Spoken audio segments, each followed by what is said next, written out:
Hey guys, Martin Bennett here from the Loan Room. Listen, today I want to talk about the topic of rent vesting. So firstly, what is rent vesting? Simply, rent vesting is when you rent a home that you're living in, and instead of buying a personal place of residence, you take your deposit and funds and you buy an investment property with the goal in mind to build an investment property portfolio rather than just one principal place of residence. Listen, being a mortgage broker, being in the finance industry, this is a topic these days that we get asked so much. Martin, should I be buying a house to live in or should I be buying an investment property? Hey, listen, that really is a personal preference and a personal choice depending on your future goals.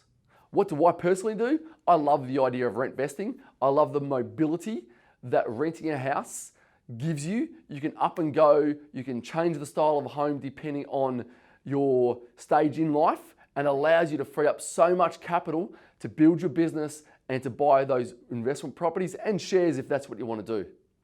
So let's sort of break down the both. You're a first home buyer or first time investor, and you come and you think, Martin, I'm not sure about what I want to do. The number one thing is to really think about is what are your future goals? You see, the decisions we make today affect where we are in the future.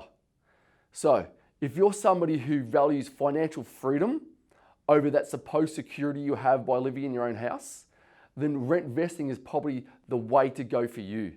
That's where you take up all your deposits, you don't put those funds into your principal place of residence, you set out a goal and a plan, and just like you would in building a business, and you go out there and you start buying as many investment properties as you can according to your goals, while you're personally renting a home that you live in with yourself and with your family.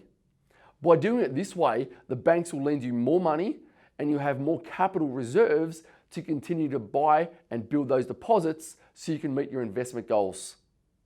Now let's look at the reverse of that. You see, buying a home to live in is a real emotional thing. People get tied into that, hey, this is my house, I can do what I want with it, and I completely understand and also appreciate and respect that.